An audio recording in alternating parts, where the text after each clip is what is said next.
सूरज हूँ चमकते हुए मंजर की तरह हूँ। सूरज हूँ चमकते हुए मंजर की तरह हूँ। माथे पे जमाने के मुकद्दर की तरह हूँ। नमस्कार, रेनबो सेलेब्स में आप सभी का स्वागत। मैं हूँ आपके साथ आपकी दोस्त काजल, और आज हमारे साथ इस वक्त जो शख्सियत हैं, she is exponent of Indian classical art. She is accomplished dancer, vocalist, musician. उन्हें कला के क्षेत्र में उनके योगदान के लिए संगीत नाटक अकादमी पुरस्कार और पद्मश्री जैसे पुरस्कारों से सम्मानित किया गया है। राष्ट्रीय नाट्य विद्यालय में प्रोफेसर रह चुकी हैं। तहे दिल से आपका इस्तकबाल करना चाहूंगी, आपको खुशामदीद कहना चाहूंगी। प्रोफेसर विदुषी रीता गांगुली जी आज हमारे साथ हैं। आपका बहुत बहुत स्वागत एक बार फिर सुनने से। वाले सामाइन की खिदमत में मैं रीता गांगुली आदाब पेश करना चाहती हूँ। और बहुत खुशी होती है जब भी आकाशवाणी मुझे बुलाती कोई भी खिदमत के लिए, क्योंकि मैं आज जो भी हूँ वो आकाशवाणी के लिए हूँ।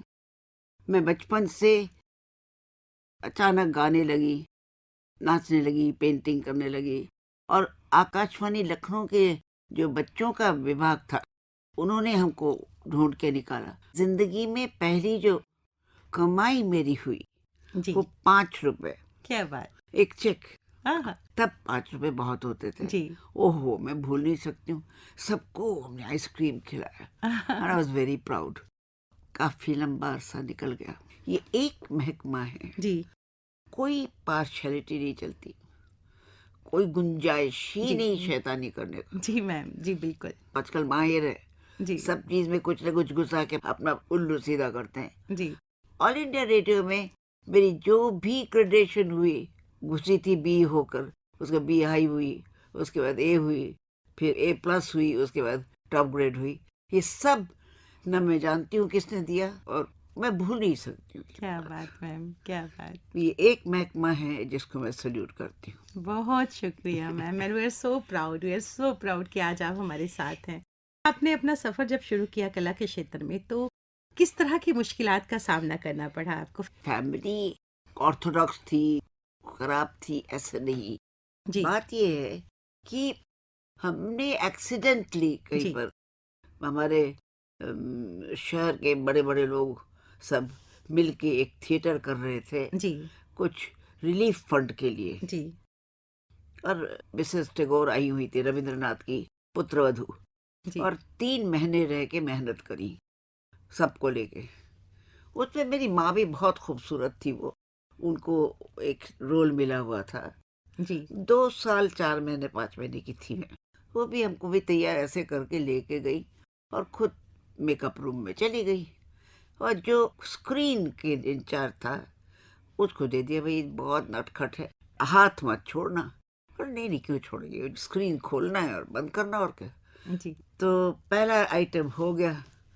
दूसरा आइटम के वक्त, वो बहुत बड़ी बात है, वो मैहर बैंड का प्रोग्राम था। जी मैहर बैंड मतलब तब बाबा अलाउद्दीन कंडक्ट कर रहे हैं, अली अकबर, रविशंकर, शरण रानी बाकलीवाल, तिमिर वरन, all the top performers, Pannalal Ghosh, ये सब बजा रहे थे। जी और बाबा का ऑडियंस की तरफ बैक था, जी नेचुरली कंडक्ट कर जी रहे थे। जी। तो अचानक वो स्क्रीन नहीं खुला, हम्म तो उसको जाना ही था ठीक करने के लिए। हम्म। उस जमाने में ऑटोमेटिक स्क्रीन नहीं होता नहीं कि होते थे। बटन जी दबाया खुल गया। तो वो कहे हमको लेके गए, उन्होंने कहा था छोड़ेंगे नहीं, तो कहीं भाग जाएंगे, जी खो जाएंगे। हमको ले गए, फिर दोनों हाथ इस्तेमाल करना, नहीं तो खुलता नहीं था। वो दोनों हाथ इस्तेमाल करके साइड में गए, मैं बीच में ही रुक गई थी, बिल्कुल सेंटर में थी मैं। और ये सुना हुआ है, बहुत आदास से मैं नमस्कार करके खड़ी थी। जो ऑर्केस्ट्रा शुरू, हम नाचने लगे, और दोनों विंग से सब लोग बहुत गुस्सा करने लगे। कोई बोलने लगा कि वे मारेंगे, निकलो, आजा आजा। कोई लॉलीपॉप दिखा रहा है, कोई चॉकलेट दिखा रहा है। मैं हिलने वाली नहीं हूँ। मैंने जब तक उनका चला और मैं नाचती रही। जी। अरे वाह। और जब खत्म हो गया, बाबा इस तरह मुंह करी, यानी अलाउद्दीन साहब, तो मैं भी तब नमस्कार करी सब क्या। उनके साथ। जी और जब तक मैं नाचती रही, मिसेस टैगोर मेरी माँ को इतनी गाली दी, साथ लाने की क्या जरूरत थी, मेरी 3 महीने की मेहनत बेकार गई। हम लोग तो स्वाधीन नहीं थे। हम्म। उस जमाने में times of India, statesman, Pioneer, ये अखबार होते थे। जी तो उसके फ्रंट पेज में मेरी तस्वीर थी, और Mrs Tagore creates wonder, by training a 2-year-old child. हाँ, उनको तारीफ मिल गई। अरे वाह, उस प्रोग्राम में सरोजिनी नायडू आई हुई थी, वाह, क्योंकि वो फंड रिलीफ का था। तो जो भी रेज हुआ वो फंड रिलीफ के लिए किसी को दिया उन्होंने, इसलिए उनको बुलाया गया था। जी, अब उन्होंने जो मुझे देखा वो तो बिल्कुल मेरे पे फिदा हो गई थी, और वो जहाँ जाती थी प्रोग्राम करने के लिए ले जाती थी। आपको साथ लेके हाँ, जाती थी। मुझे नाचना पड़ेगा, बेबी नहीं था। लेकिन मुझे क्या पता, मैंने कहा वो जो बहुत बुजुर्ग आदमी है वही बजाएंगे तो होगा, नहीं तो नहीं नाचूंगी। अब वो इतनी बड़ी जी, स्टेट्समैन, जी, वो किसी को बुलाए ना कैसे करे वो। जी, तो उसके बाद मैं काफी दिन नाचती रही बेबी रीता, कुछ जानती वानती थी नहीं, सीखा उखा कुछ नहीं। जी, मैं खुद ब खुद बेकार पता नहीं क्या करते थे। कोई छोटी सी लड़की हो, लंबे लंबे बाल हो, बड़े आंख हो, तो उसको अच्छे ही लगता लोगों को। छोटी बच्ची नाच रही है, जी, फुदक रही है। ये मेरी बिगिनिंग है। हम्म, लेकिन जब मैं 5-6 साल की हो गई, मेरे पिताजी ने बुलाया, हम्म, कहले बेटा बहुत हो गया, हमारे घर में कोई नाच वाच नहीं करता है, हमारी ये प्रथा नहीं है, जी, तुम पढ़ो, क्योंकि यही काम है, जी, तुम विद्या दान करो, उसके लिए तुमको खुद पहले विदुषी होना पड़ेगा, बिल्कुल, पढ़ो तुम। तो मैंने कहा अब जो कह रहे ठीक है, डांस तो नहीं छोड़ूंगी मैं। तो थोड़ी जिद्दी थी बचपन में से। मेरे माँ ने कहा कि काय को उसको पीछे बोले, छोड़िए, अपने आप छोड़ दिए। पिताजी ने कहा अच्छा चलो शर्त लगाते हैं, जिस दिन तुम सेकंड हो जाओगी हम्म, उस दिन खुद ब खुद छोड़ दोगे। तो इन्होंने सोचा कि हम बड़े होंगे, सब टाइम पे फर्स्ट रहेंगे, कोई जरूरी नहीं। हम्म। हम भी सेकंड नहीं आए और उन्होंने भी छोड़ने के लिए नहीं बोला। तो जिस तरह से हम बात कर रहे थे कि आप कला के क्षेत्र से इसी तरह जुड़ी रही, लेकिन स्टडीज में भी आपने टॉप किया। पिताजी ने कहा कि जिस दिन तुम सेकंड आओगी क्लास में जी, किसी भी सब्जेक्ट में, जी, तो तुमको छोड़ना पड़ेगा, और तुम बहुत सच्ची लड़की हो तो आई एम श्योर तुम ये अपना प्रॉमिस को निभाओगी। हमने भी निभाया, सेकंड नहीं आए तब कैसे बोलते हो छोड़ो। जिस वक्त बच्चे खेलते कूदते हैं, जी, उस वक्त मैं बहुत सिंसियरली, वेरी कन्विक्शन के साथ हम्म, मैं पढ़ती थी। क्या बात, क्या बात, मुझे समझ में नहीं आती, अभी भी देखती हूँ कई लोगों को सारी रात पढ़ते हैं, क्यों सारी रात पढ़ने की जरूरत है, नहीं, मन लगा के करो। तो इम्तिहान से पहले ही क्यों पढ़ना, पहले दिन से पढ़ो। बहुत खूबसूरत बात कही, क्योंकि कला अपने आप में एक साधना है और पढ़ाई जो तालीम है वो भी अपने आप में एक साधना है, और आप दोनों को साथ लेकर चलिए और दोनों में आपका नाम रहा है, दोनों में आप टॉप पे रही हैं। ये एक बहुत बड़ी इंस्पिरेशन है आने वाली जो जनरेशन है, या जो जनरेशन हमें इस वक्त सुन रही है, ये अपने आप में बहुत बड़ी इंस्पिरेशन। और गाना तो बहुत बाद में हुआ, जी, पहले डांस के लिए, उसके बाद मैं टॉप करी तो जी, शांति निकेतन में हमारा दाखिला हुआ, जी, क्योंकि मेरे पिताजी तब शेख अब्दुल्ला साहब ने न्योता दिया था जी, वहाँ लिग्नाइट के लिए। Hmm, he was very well known scientist, वहाँ गए हुए थे, तो हम लोगों को हॉस्टल में डाल दिया था। जी, और हम वहाँ बहुत छोटे उम्र में थे, इसीलिए हमारी शर्त ये रखी गई कि हम नाच भी सीखेंगे, एक गाना भी सीखेंगे, उसके अलावा ग्रेजुएशन करेंगे। जी, इस तरह से गाना भी शुरू हुआ। गाना भी शुरू हुआ। तो मैम मैं ये जानना चाहूंगी कि मौसीकी की पहली तालीम ध्रुपद से आपने शुरू जी, की, तो क्या कहेंगी इस बारे में आप? उसकी वजह ये थी कि पिताजी ने मेरी बड़ी बहन गीता घटक, जो अपने भी बहुत मशहूर बंगाल की लता मंगेशकर कहा जाता जी, है, उनके लिए पिताजी ने, जिस घराने के तानसेन जी हैं, जी, गौड़ी घराने का, उसका वो गोपेश्वर बंदोपाध्याय को घर बुला के रखा और उन्होंने हमको तालीम दी। जी, हमको भी तालीम लेने के लिए कहा गया। जी। हमको तो बहुत बोरिंग लगती थी, बहुत खराब। नाचना कितना अच्छा है, न न न न न नम नम नम नम नम। लेकिन बैठना पड़ता था, सीखना जी, ही पड़ेगा। जी, एक ही लालच थी, उनके पास एक शीशी में भरा हुआ बुल्स आई करके होता था, उस जमाने में मिलता था, सफेद और काला धागा वाला, वो एक मिलता था। तालीम खत्म होने के बाद वो एक मिलेगा, जी, चुपचाप सीखो, नम नम नम। एक दिन बहुत हो गया, मैंने कहा कि जटामटे तुम गाना वाना नहीं सिखाते हो? ये न न न न कब तक चलाओगे, और जल्दी दे दो, ये शीशी दे दो, हम रोज आएंगे, आपको हेलो करके चले जाएंगे, जी, एक एक खाएंगे, रोज नहीं खाएंगे। जी, ये भी बोला तो उन्होंने हमारे पिताजी को बोला इससे गाना वाना नहीं होगा, छोड़ दो, ये गाने में इंटरेस्ट नहीं है। लेकिन गाए तो दिमाग बहुत तेज है, वो ना हमारा नकल करता है, बिल्कुल ठीक नकल करता है। ये गा लेगी लेकिन गाएगी नहीं, मुझे लगता है। बहुत शैतान है। बहरहाल इस तरह से हमारा शुरुआत तो गोपेश्वर बंदोपाध्याय से तालीम मिली, और ये आप यकीन जानिए उन्होंने जो भी कुछ सिखाया आज तक भूली नहीं। वल्लाह क्या बात, ये बड़े लोगों की सिखाई हुई चीजें, वाकई वह वाकई अद्भुत बात है। वाकई। उससे बहुत फायदा मिला, क्योंकि नाच तो करती थी, फिर उनके पास से ताल समझ गई। क्या बात। वो हाथ पकड़ पकड़ के उंगली गिन गिन के हमको ताल नहीं देना पड़ता है, खुद ब खुद मेरे अंदर ताल ये साइकिल चलता रहता है। ये एक फायदा है। जब तक ने इस तरह से आपको ले आपके दिलो दिमाग में न छा जाए तो आप गा नहीं सकते। बिल्कुल बिल्कुल सही कहा आप। असल में मैं अपने श्रोताओं को ये बोलना चाहती हूँ कि जो भी पुराना है वही ठीक है। Old is gold. हाँ, वो है ठीक है, लेकिन अब गोल्ड कौन पहने, हाथ काट के निकाल लेगा कोई, नाक छीन लेगा, कान छीन लेगा, क्या फायदा। रोल्ड गोल्ड ही चलता है, लेकिन फिर भी अभी वो गोल्ड नहीं है, लेकिन गोल्ड से कुछ कम भी नहीं है जी अब वक्त के साथ टेस्ट भी बदलने लगा जी। है। अब युग हो गया, सारी दुनिया में हम लोग के एक्सपोजर है, तब नहीं था। जी फर्क सिर्फ ये है कि जो नींव है परफॉर्मिंग आर्ट की, भक्ति और प्रेम, बिल्कुल बिल्कुल। इश्क मेन चीज था, रोमांस, हम्म, वो रोमांस खो गया है।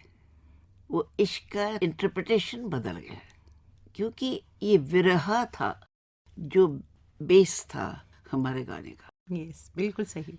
जैसे बाबा फरीद ने कहा, हम्म, बिरहा बिरहा आखिए बिरहा तू सुल्तान, हाँ हाँ जिस तन बिरहा न उपजे वो तन जान वसान। क्या बात। यानी बिरहा अगर है तो उसको सजो के भी रखना पड़ता है। जी बहुत खूबसूरत। बहुत खूबसूरत चीजें हैं, भावनाएं हैं, समझ है, उसको सजो के रखना पड़ता है जी ताकि वक्त आने से उसको आप इस्तेमाल कर सकें। जी यही इमोशनल मेमोरी करके बाद में स्लाविस्की ने थिएटर में बताया, लेकिन हम बहुत पहले से ही जानते हैं। बिल्कुल बिल्कुल। अब वो नहीं होने से वो गाने का वो एप्रिसिएशन नहीं हो सकता। जी आपने 2 साल की उम्र में डांस की परफॉर्मेंस दी, जिस तरह से अभी हम बात कर रहे थे, नेशनल और इंटरनेशनल लेवल पर भी। फिर आप संगीत की तरफ मुड़ी, जिस तरह से आपने बताया। हाँ। फिर आप थिएटर की तरफ आई। ये सब आपने कैसे किया? क्योंकि डांस अपने आप में बहुत रियाज और साधना, उसके बाद संगीत, और फिर रंगमंच थिएटर। डांस में भी हमारे देश के तीनों किस्म के डांस हमने सीखा है, जी और उसमें टॉप लोगों से सीखा है। जी कुंजू के रूप में एकमात्र महिला कथकली डांसर हूँ जिन्होंने मंदिर में नाचा, अरे वाह। और बिकॉज हमारी गुरुओं की कृपा रही। जी एक ही चीज मेरे पिताजी ने हमको सिखाया था कि बेटा अगर गुरु है तो फिर बहुत कुछ क्वालिफिकेशन एक गुरु के होने चाहिए। उसकी समझ अच्छी होनी चाहिए, बोलने का अंदाज अच्छा होना चाहिए, पैर साफ होना चाहिए, आंखें खूबसूरत होना चाहिए, आवाज ठीक होनी चाहिए। ऐसे 32 गुण चाहिए जी एक गुरु को। जी और शिष्य को सिर्फ 2 चीज, फेथ एंड सरेंडर। बिल्कुल। जिसको भी आपने गुरु मान लिया, अब रास्ते में चलते हुए किसी को गुरु माना तो बात अलग, गुरु अगर आपको मिल गया, मान लिए, तो उसमें विश्वास रखिए और अपने को कंप्लीटली उनके चरणों में न्योछावर करिए, अपने आप आ जाए। नहीं तो मेरी एक पीढ़ी के गाना नाचना कैसे हो सकता है? ये तो उन लोगों की देन है, इसमें मेरी कोई तारीफ की बात नहीं है। हाँ, मेहनत करी विश्वास के साथ, लेकिन उन लोगों ने भर भर के दिया। लोग कहते हैं कि गुरु लोग छल करते, ये बात नहीं है। अब इंसान इन लोगों के पास जो भी कमाता है, जी धीरू भाई अंबानी वगैरह, ये लोग जो कमा रहे हैं, वो बहुत मोटा मोटा तनख्वाह देके इंजीनियर्स वगैरह रखते होंगे, लेकिन पूरा जो कमाया हुआ चीज उनको तो नहीं देते हैं, अपने बेटे को ही देंगे ना। मालिक कौन बनता है? वही अंबानी बनेगा। ऐसे ही अगर किसी गुरु का सब चीज आप ले लेना चाहते हैं तो ये आपको साबित करना पड़ेगा आप उसके बेटे से भी ज्यादा है। बिल्कुल, बहुत खूबसूरत बात कही है आपने। उनको ये यकीन हो जाए कि मेरा नाम आगे बढ़ाएगा, तभी वो सिखाएंगे। बिल्कुल बिल्कुल। तो इसीलिए कथकली में आशान कुंजू कुरूप के साथ सीखी और उनके साथ परफॉर्म करी जी पूरे केरला में। उसके बाद हमारा कथकली देख के रुक्मिणी अरनबेल, जो भरतनाट्यम के सबसे बड़ी नाम है, जी उन्होंने हमें सिखाया। मणिपुरी मैं यही सीख गई थी शांति निकेतन में। जी। फिर हमारा नाच देख के और गाना सुन के स्टेज पे शंभू महाराज जी आए, हमको सिखाने लगे। जी। मैंने कहा मुझे कथक नहीं सीखना है, क्योंकि मैं जहाँ पली बड़ी हूँ वह कथक ही कथक होता था। जी। और उस वक्त बहुत खराब लगता था मुझे, बहुत बोरियत थी, तो मुझे कभी नहीं सीखना था। जी। उन्होंने हमको रिक्वेस्ट किया, बेटा ये सीख लो, जब तक हमारे बच्चे बड़े होंगे जी। तब तक मैं नहीं रहूंगा, और तुम ज़हीन हो, ये रखो, ये अमानत के तौर से। मैंने फिर उनसे सीखने को मिला। अरे बाबा, क्या अद्भुत परफॉर्मर थे। भीमसेन जोशी जी की पहली तालीम तो उनके अंदर ही हुआ है। जी। तो बहुत अच्छा सीखा हमने उनके पास। जी। फिर उसके बाद मैं जब अमेरिका गई तो वहाँ मार्था ग्रैम से सीखा, तो बहुत अच्छा सीखा। वहाँ ज़बरदस्ती हमको सिखाने लगी, कोई इच्छा नहीं थी लेकिन फिर भी सीख लिया। उसका परफॉर्मेंस के लिए मुझे नेशनल स्कूल ऑफ ड्रामा में उन्होंने बुलाया। क्या बात, क्या बात, क्या बात। थोड़ी उम्र कम थी तब, तो मिसेस गांधी ने कहा कि कोई बात नहीं, इसको हम लोग ले लेंगे, अगर आप इनको चाहते हैं तो ले लीजिए। जी। गजट निकाला, हम गए। और अब वहाँ चली गई। मल्लिकाई ठुमरी, सिद्धेश्वरी देवी जी, उनसे भी आपने तालीम हासिल की, कैसा अनुभव रहा? ये तीनों लोगों को, शंभू महाराज जी, सिद्धेश्वरी देवी जी और बेगम अख्तर साहिबा, बात सच है कि तीनों के पास मैं नहीं गई। ये किस्मत कहते हैं। बिल्कुल, बिल्कुल। मैं महाराज जी के पास जब सीखती थी जी। भाव कौन गली गए शाम, हाँ। वहीं पर अम्मा आई हुई थी, उनको स्पेशली बुलाया गया था बनारस से दिल्ली, अच्छा तगड़ा पैसा देके, कि वो एक दो स्टूडेंट को सिखाए, जी। ताकि वो बनारस घराना जीवित रहे, और जिनको सिखाएंगी उनको भी स्कॉलरशिप था। जी। अच्छा था। जी। तो उस जमाने में आप सोचिए, मालविका कानन, एटी कानन, माणिक वर्मा, ये लोग सब आए थे। जी। रोज परफॉर्म होता था, सिलेक्शन में बैठती जी। थी। महाराज जी का जो क्लासरूम था वो लेडीज रेस्ट रूम जाने के लिए वहीं से जाना पड़ता था। जी।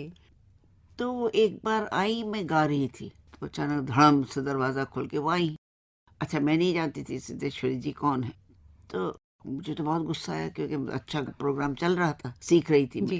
तो उन्होंने कहा, ऐसा है जो प्रोफेशनल गाना बजाने करने वाले लोग हैं, वो लोग सिर्फ गाने में ही उपज करते हैं, ऐसा नहीं, गाली में भी उपज करते हैं। ऐसे मोटे मोटे गाली बोलते हैं, वो 1 मिनट लग जाएगा कि आप पर कैसे लागू हो रहा है, घुमा के फला फला फला फला, इसको कहाँ पकड़ के लाया, ये गा रही थी, अरे मुझे दे दे। तो मुझे तो बहुत गुस्सा आया, मैं चुप रही।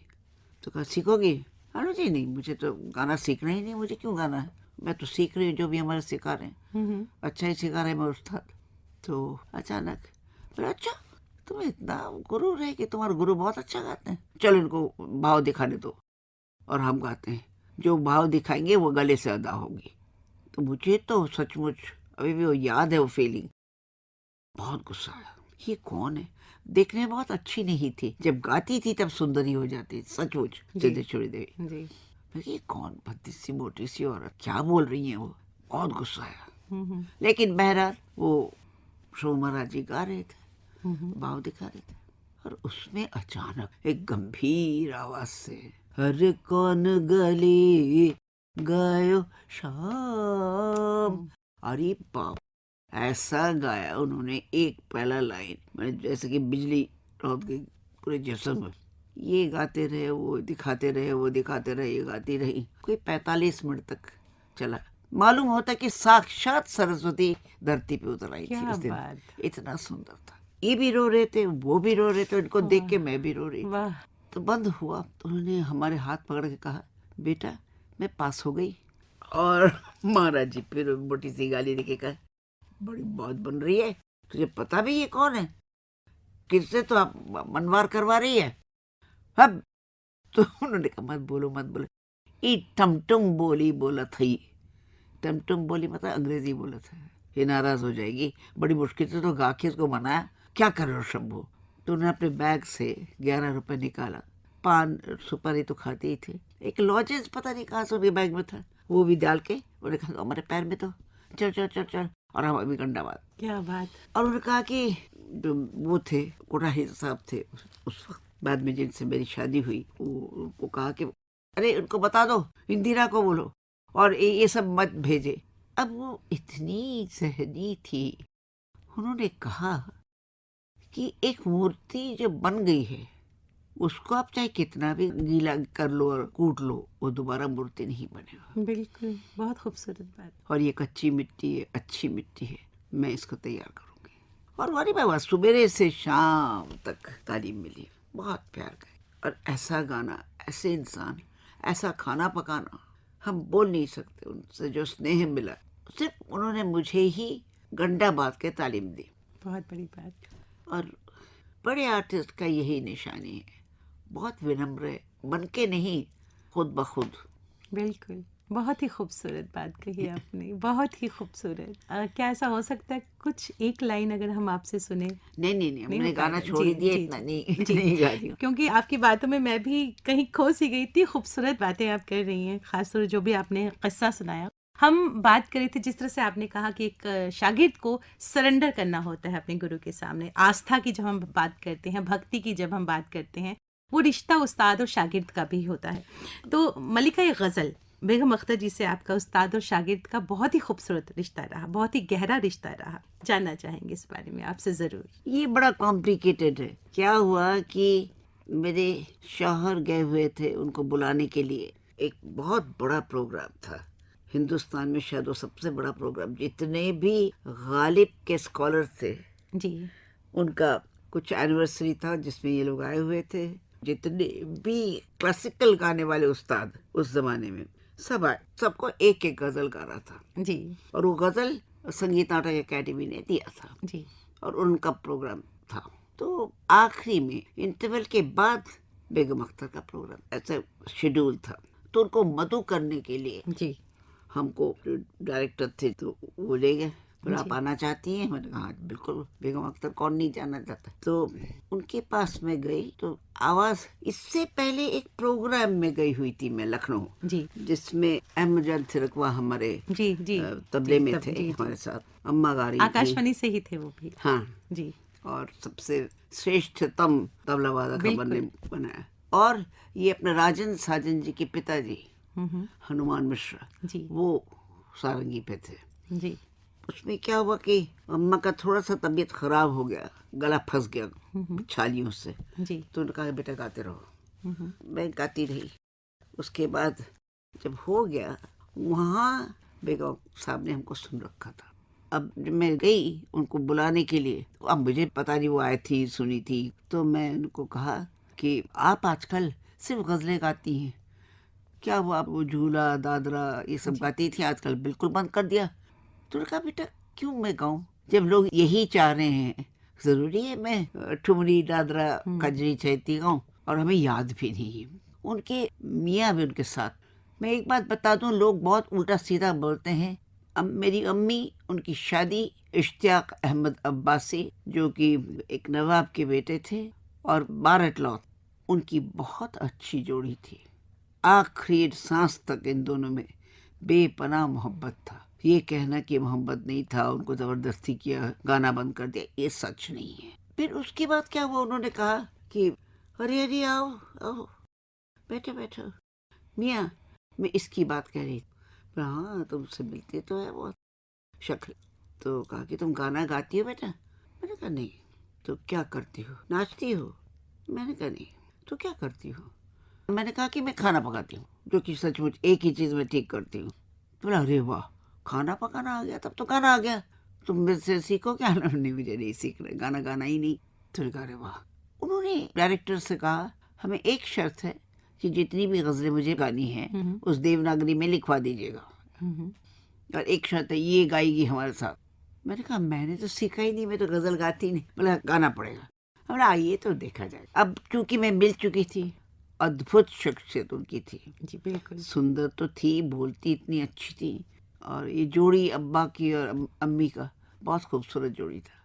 और प्रोग्राम खत्म होते होते अचानक इंटरवल से थोड़े पहले एक चपरासी आया। उस जमाने में कमानी नहीं था, सपरू हाउस। जी सप्रू हाउस था। जी ढूंढ ढूंढ ढूंढ के उन्होंने हमको, मैडम आप क्या कर रही हैं, पीछे बुलाया जा रहा है आपको। तो मैं गई, क्या मुझे क्यों? तो अंदर ले गई। जो डायरेक्टर बहुत गुस्सा हो गए, बहुत लक्का कर रही है वो। कहीं गा मत दीजिएगा आप खुद, क्योंकि हमको गाने के लिए बुला रहे हैं। अरे नहीं पागल है, हम क्यों गाना गाएंगे, जैसे भी हो। पीछे गई, अरे वाह, इत्तेफाकन वो भी एक पीली साड़ी पहनी हुई थी, मैं भी पीली साड़ी पहनी। बोले देखा मुन्ने, ये वही लड़की जिसके बारे में बोल रही थी, वाह वाह तुम भी पीले में हो मैं भी हूँ। यानी बात ऐसा करती थी। चलो बैठो बैठो बैठो बैठो, तानपुरा मिला, तुम इतनी देर से आई। मैंने कहा मैडम मुझे तो तानपुरा मिलाना नहीं आता। अच्छा तुमको तानपुरा नहीं मिला था, कोई हम मिला देते हैं। तो हमने कहा कि मैं तो गजल कभी गाती नहीं हूँ, जानती भी नहीं हूँ, तो मुझे इस बार माफ करिए, कभी सीखेंगे तो आपके पीछे गाएंगे। तो कहा हाँ ठीक है। उनने तबला बांधो, सारंगी बांधो, अपना हारमोनियम बंद किया, सीधा खड़ी हो गई, चप्पल पहना। बोले एक चपरासी से भैया हारमोनियम नीचे ले आइए। टक टक टक टक टक टक चली गई और कहा कि आपके डायरेक्टर को कह दीजिएगा मैं जिस शर्त पे आई थी ये लड़की गाई मेरे साथ, वो नहीं गाएगी तो कोई बात नहीं, इन लोगों से गवा लीजिए, ख्यालियों से सब उस्ताद लोग गा लेंगे। भाई तो दौड़ दौड़ के कह रही सारा बेकार हो जाएगा। वो जाकिर हुसैन, इंदिरा गांधी लोग सब थे। तो हमने कहा नहीं आइए अब मैं गाऊंगी। अब क्या हुआ, मैं बैठी, तानपुरा मिल गया, सब अनाउंसमेंट हो गया और अचानक वो हमारी तरफ देखने लगी। तो वो हमारी तरफ देखे तब दूसरी तरफ देखे ताकि आँख से आँख ना मिले, गाना ही नहीं पड़े हमको। फिर क्या हारमोनियम बंद करके बोला, जाकिर साहब अब तो समझ ही गए हो ये मेरी दुख्तर है। हाँ। क्या गाती है कोयल जैसी, कैसा कुहकती, आप सुन लीजिए, दुआ करिए ये गा ले। क्या बात। उनकी बेटी तो हो नहीं मिली, लेकिन ऐसे ही अंदर था, दुख्तर है, बेटी है। तो अरे बहुत खुश हो जाके था, अरे चलो जान में जान आई बेगम, बहुत अच्छी बात है, ये सिलसिला रहेगा। फिर हमारी तरफ पीछे मुड़ के उन्हें मोटी सी गाली सिद्धेश्वरी जी को दी कि अरे उस्ताद को हिम्मत होती है हमारे साथ गाने की कि तू गा लेगी, क्या गाएगी तो। और बाबा तब मुझे समझ में आई कि कितना प्यार करती थी सिद्धेश्वरी जी से मैं। अब कैसे मैं बदला को लूं जी, बदला तो लेना है, अब बहुत नाराज में। तो थोड़ी देर में कहीं पर आ ई ऊ हो मिले तो जिक्र उस परिवश का और फिर बयां अपना। अब बयां तो मैं समझ गई, लखनऊ में पली बड़ी हूँ, तो फिर वो बयां जो शुरू हुई वो खत्म ही नहीं होने वाली, गाते गाती रही। तैयारी थी ना बहुत जी, बिल्कुल। तान फान गा के कैसे भी खराब करो गजल को, जितनी बार खराब करो उतनी बार वो संभल के आ जाए। क्या बात। और ताली इसीलिए उन्होंने पहले ही कहा था कोयल की तरह कोहकती है। और ऑडियंस भी सारी शाम गजल सुन के थोड़े तक भी गए थे, इनको ये सर्कस मजा आ रहा था जी। फिर उन्होंने कहा कि अच्छा चलो ठीक है, खत्म हो गया प्रोग्राम, खत्म हुआ, लोग पीछे आए। देखिए ऐसे ही नहीं कोई प्राइम मिनिस्टर बन गया। इंदिरा गांधी फौरन पहचानी, कहा कि if I am not mistaken तुमको दिया गया था ना स्कॉलरशिप सीखने के लिए, वो क्या हुआ। कितनी तेज दिमाग देखिए। बहरहाल उसके बाद उन्होंने हमको सिखाना शुरू किया, गंडा बांधा और बोले कि अभी तो तुम नहीं सीख रही हो, लेकिन मैंने कहा मैं आपसे इसलिए नहीं सीख सकती कि मैं सिद्धेश्वरी जी की गंडा बन शागिर्द हूँ। बोले चलो। रात के 11:30 बजे टैक्सी लेके गई और सिद्धेश्वरी जी से जाके हमें मांग लिया। क्या बात। इस तरह से बेगम साहब से प्रोग्राम करके। बहुत खूबसूरत एनेक्डोट, बहुत ही खूबसूरत आपने बात कही। तो आपका संगीत का सिलसिला चलता रहा, तो अब मैं रंगमंच की तरफ आती हूँ क्योंकि वक्त कह रहा है कि हमें जल्दी करना है, लेकिन मैं रंगमंच पे जरूर आऊंगी। क्लासिकल थिएटर को आपने रिवाइव जी और अगर थिएटर मूवमेंट की हम बात करें वो भी आप ही ने स्टार्ट। मूवमेंट थिएटर मूवमेंट तो हो सकता है, मूवमेंट करके एक बात है जो कि एक्टर ट्रेनिंग में काम आता है जी। मूवमेंट करके ऐसे बात कोई नहीं जी। उसकी इंट्रोडक्शन मैं नहीं दिया क्योंकि जितने भी नाम हैं, टेक्निकल वर्ड्स हैं, वो अर्बन थिएटर से पहले हुआ जी। ये 2 महायुद्ध के बाद एक नए क्रॉप आया जो कि शहर में रहने लगे जी। नहीं तो मफस्सल टाउन में, गांव में थिएटर होता ही है, उसका अपना ही ट्रेनिंग होता है। तो ये ट्रेनिंग के लिए क्या होना चाहिए, मैं सारा श्रेय इब्राहिम अलकाजी साहब को देती हूँ। मेरे ख्याल से वो सचमुच हिंदुस्तान के सबसे बड़े विद्वान ऋषि हैं जिन्होंने थिएटर को हमारे देश में रिवाइव किया और हमें साथ लिया। क्या बात। जब इंट्रोडक्शन हुआ उनके नए सिलेबस का, उसमें उन्होंने मेरे से काम लिया, तो शुरू कर उन्होंने बहुत इनकरेज किया। उसके बाद नाट्य शास्त्र उन्होंने पढ़ाया, हमको सारे हिंदुस्तान घुमाया। सारे हिंदुस्तान में मूवमेंट देख के मैंने खुद एक कोर्स तैयार किया। तभी से मेरा इंटरेस्ट था क्लासिकल थिएटर को रिवाइव कराना जी। तो आज तकरीबन आप लोगों की दुआओं से 4-4.5 बच्चे थिएटर के बन गए हैं हमारे आप उनको शिष्य ट्रेन हैं। कर चुकी हैं। हाँ। जी, बहुत खूबसूरत। अब आप अगर टेलीविजन देखें, स्टार के बच्चों को छोड़ के बाकी जितने भी है सब मेरे शागिर्द हैं। क्या बात। सभी यानी नेशनल स्कूल ऑफ ड्रामा के शागिर्द हैं। जी जी। चलते चलते एक सवाल, आपने किताबें भी लिखी और उस्ताद बिस्मिल्लाह खां साहब पर भी आपने पहली किताब लिखी, बेगम अख्तर साहिबा पर आपने किताबें लिखी, उन पर पहली डॉक्यूमेंट्री भी आपने बनाई। जी। क्या कहेंगे इस बारे में? बिस्मिल्लाह खान साहब का लिख के तो बहुत अच्छा हुआ, क्योंकि उन्होंने हमको ढेर सारा अपना ब्रोश्योर दिया। जी ब्रोश्योर में सिर्फ तारीफियात थे, उससे क्या किताब बनेगी। जी तो मैं काफ़ी रिसर्च करी, तो उसमें सुशील वाद्य पे ये सबसे पहले हिंदुस्तान में काम हुआ जी जो मैंने किया इसमें। जी Bismillah Khan and shehnai, the seat of shehnai, Bismillah Khan and Banaras, जी द सीट ऑफ शहनाई। तो इस तरह से वो किताब लिखी गई। जी। फिर अम्मी पे उन्होंने हमको कहा था कि बेटा हमें जिंदा रखना। क्या बात। बहुत खूबसूरत बात, बहुत खूबसूरत बात। अरे जिंदा कहते हम तो नहीं गा सकते उनकी तरह, ये कर सकती हूँ कि उनकी जो ये सोच है, जो समझ है, जी उसको हम बरकरार रख सकते हैं। और उनके बारे में रिसर्च करके कई अफवाहें होती, मुश्किल के आदमियों को तो नहीं होता है, लड़कियां जो मशहूर हो जाती हैं उनके पीछे कोई न खोद काट के कुछ न कुछ निकालने की कोशिश करती है हमारे समाज। वो सब अफवाह को हटाना था, इसीलिए मैं प्रे भी करती रही खुद, एकल सारी दुनिया में करके आई हूँ। जी। बहुत ही खूबसूरत, ये बातों का सिलसिला चलता रहा है, लेकिन वक्त हमसे कह रहा है कि हमें समेटना होगा। बहुत कुछ है पूछने के लिए, तो चलते चलते आपकी पसंद का एक और गीत हम अपने श्रोताओं को जरूर सुनाना चाहेंगे। आप कैफी की गाना हमारा गाई हुए सुना करो मेरी जान, इनसे उनसे अफसाने। क्या बात, क्या बात। चलते चलते ये ज़रूर कहना चाहूँगी, हम खुद तराशते हैं मंजिल के संगे मील, हम वो नहीं जिनको ज़माना बना गया। और ये बात प्रोफेसर विदुषी रीता गांगुली जी पर बिल्कुल सही बैठती है, और हम बहुत खुश नसीब हैं कि आज वो हमारे साथ हैं। बहुत बहुत शुक्रिया कहना चाहूँगी कि आप हमारे स्टूडियोज़ में आई और अपना जो अनुभव हमसे बांटा। बहुत बहुत शुक्रिया।